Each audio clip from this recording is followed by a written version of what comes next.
Hi, welcome to Bruce C TV. I'm your host, Bruce C, and I'm not sure when we're releasing this video, but it's either going to be on my birthday or right around my birthday. So I thought I'd bring in marvelous Marianne, my beloved mother, and she's going to tell a little birthday story about that time. So let's set up to get the setting. It was 1956 on my birthday. It was you were living where? I was living on Ogden Avenue in Lyons. I call myself a cliff dweller because we were on the second floor. And Russell was 4 years old at the time. That's my brother. And my mother-in-law said, I will come up, because they were New Orleans there. And she said, I will come up and stay with you and take care of Russell while you have the baby. And this was exactly on my birthday that this event happened. She was up. I said, great, because we got along really well. And who else lived in the building? Pops, well, I should introduce Pops into the equation. My father-in-law's stepfather worked at UOP, and he had had a stroke. And so he had been living with my mother and father-in-law, and they asked me if I could take care of him because he was having some kind of issues with his stroke. He couldn't talk. He couldn't talk, but he had some thing in his mind. It was affected his mind that my mother-in-law was something bad. Something about. So there was something bad that was going on. So he did not get along with Grandma. Not at all. So now she's up. So I'm sorry. So he was living where? She was living. No, he was living. He was living in the apartments behind where I was. So same building, just down the hall. Yeah, and so then, anyway, we were sitting and visiting in the living room, and all of a sudden, the back door opened, because we never locked our doors there. No. And so the back door opened, and here was Pops, but he was waving a gun. Now who was in? You didn't. Norman Mitch, my cousin. Now how old was Norman? 10 years younger than I. Okay. My mother-in-law and Russell, who's 4, and I'm in your belly. I'm ready to go. So anyway, my mother-in-law grabbed. She had good intuition. She grabbed Russ, and they ran in the bedroom, and she hid under the bed with him. So I was left with, and Norman got up, and then he was going to call the police.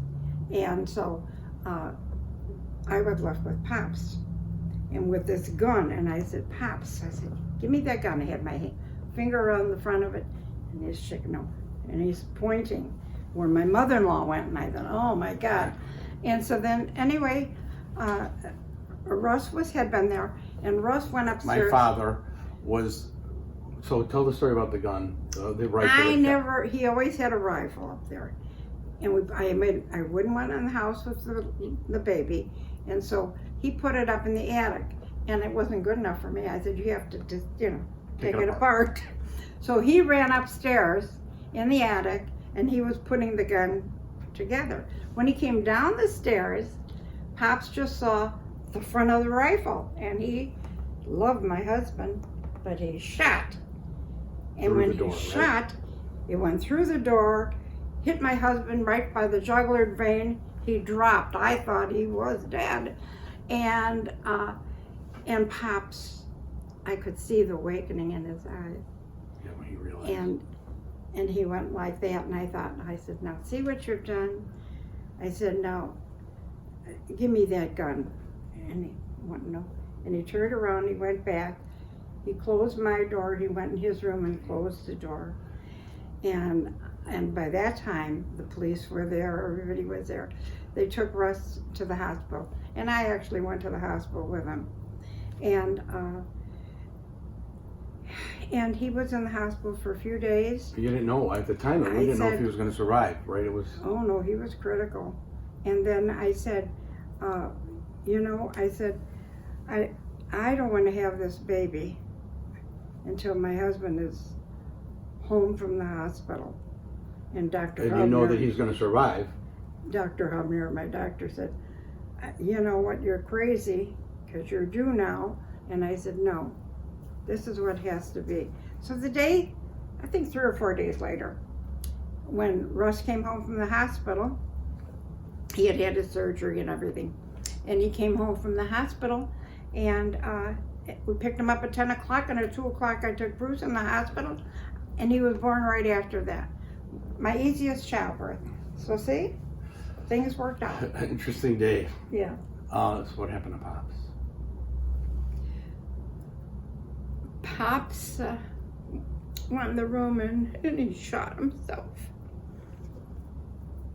And, but I'm sure God forgave him. I did. And that's our story for this week. We hope you enjoyed it. If you did, please subscribe. Don't forget to subscribe. If you won't, please feel free to share the story. And don't forget to subscribe and check post notifications. And I got a lot of experiences. she's got a lot more stories to come. There will be funny ones too. Appreciate it. To be continued.